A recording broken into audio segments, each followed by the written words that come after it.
It started with marijuana, then before you know it, I'm experimenting every Saturday with cocaine. I'm doing this. Oh my God, it was just a horrible, horrible time in my life. I was just telling my brother before that I found out that, like a couple of years after I read that book, I found out the last 10 pages or so had some kind of like witchcraft incantation that like when you read it, you're speaking a demon into your body, into your soul to control you. You know what I mean? And I actually had stopped about 15 pages prior to that, you know what I mean? So, you know, that's what I'm saying, thank God, you know what I mean? I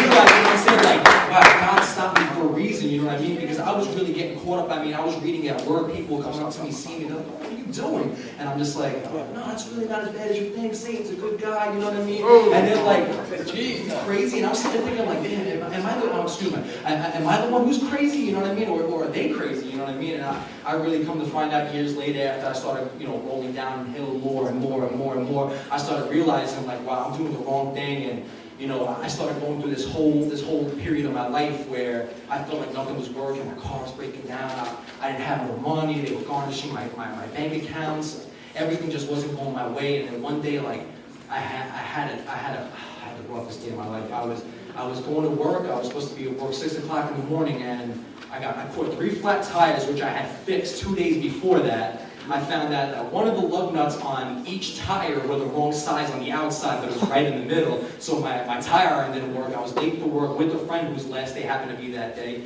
Funny thing is, that man did not believe in God, but he kept telling me the whole day, Mike, God is giving you a test. He's testing you. He's showing you something, and you're just not passing the test. You're arguing, you're fighting with him, you're cursing him for no reason. You just gotta give up your life to him and just show him that you know what I mean? Like, show him you understand and you're willing to work through it. I didn't do that. I just kept cursing him, and 5 o'clock in the morning screaming out, why are you doing this to me, God? Why are you doing this to me?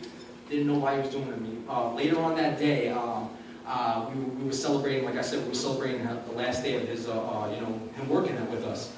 We ordered Chinese food. You know, I had all these Christians at my job. I didn't really know were Christians, but it was kind of funny how God put these people in my life all around me, you know what I'm saying? And I opened up that fortune cookie, and it's like, you will soon pass the test that'll make you happy.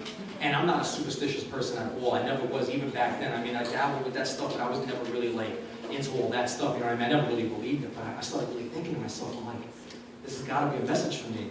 Later on that day, another rolling downhill type of moment happened.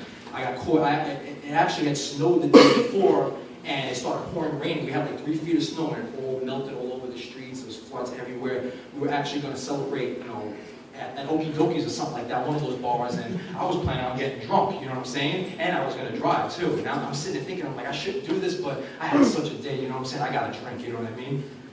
God stopped me, you know what I'm saying? I didn't look at it then, you know, when I got caught in that flood. I was about 3 feet of water. It was February. It was like 10 below. I was freezing. My pants were soaked. I'm cursing God out. So happens this deacon passed by. I didn't know he was a deacon until the next day. He starts talking to me. He's like, so what happened? We're about to go to Okie Dokies, and he's like, you got caught up here. He's like, I'm trying to tell you something. I was like, forget God, you know what I mean?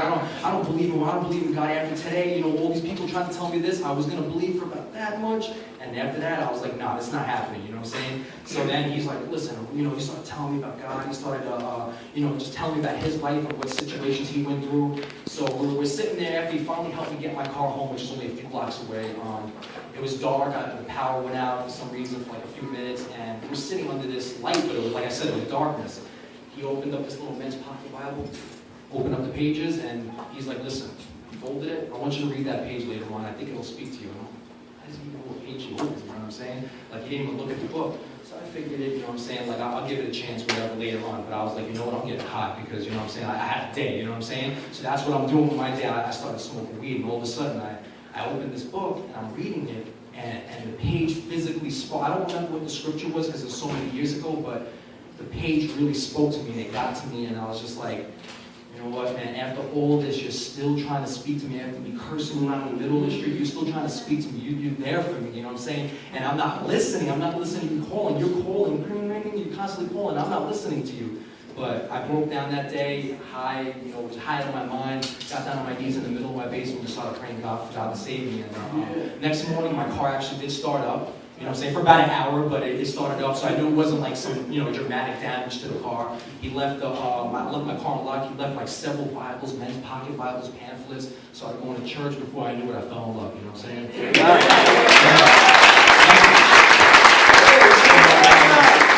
guess I'm picking up this first song. It's called Babel Book. A little description of my life when I was going through that situation. So hope you guys like it. Yeah. Yeah. A long time ago, a friend gave me a book. The devil caught my eye and he looked. I gotta close my eyes, can't believe what I'm seeing. And then pinch myself just to see if I'm dreaming.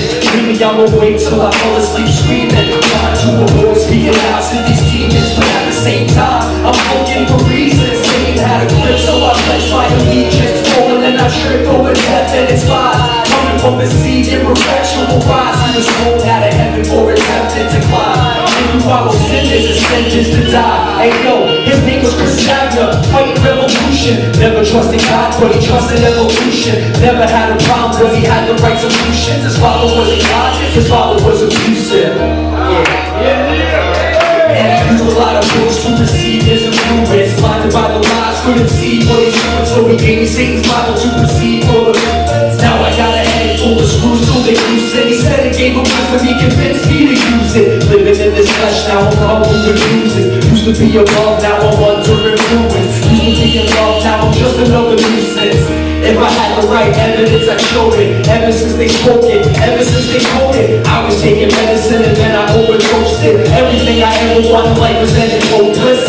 Never focused, taking my attention. I'm all alone screaming, somebody pay attention. Is this really me? I hate to play pretend. I don't even have a heart to make amends. I don't even have a heart to make amends. I don't even have a heart.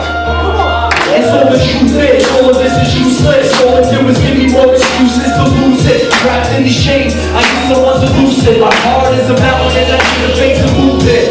There's a hole in my soul and I need to build it up. He left me with this empty glass when I spilled this cup. Now I'm building up all this anger that I hold. I'm lost in this world as a stranger to the road. And I'm tangled in the web that I weave. No tricks up my sleeve and I'm sick to my stomach on my knees. I've been running from the wind and the trees, the sins and the seeds that they planted into me. And I can't stand to see the lack that I carry in my backpack. It's heavy so I backtrack. Will I ever catch up and break too? My Father up in heaven who creates you, because the devil loves to hate you.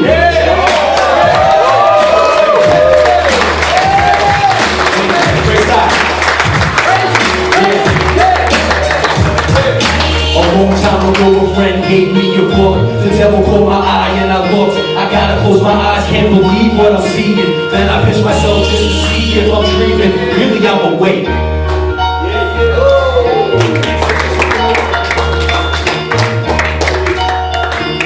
Thank you, praise God.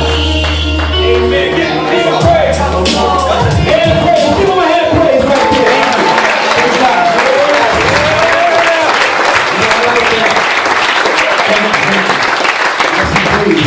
For the next track, I'm going to invite a friend up. You're going to...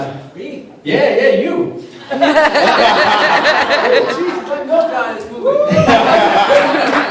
to help me out? You're going to leave me all alone up here.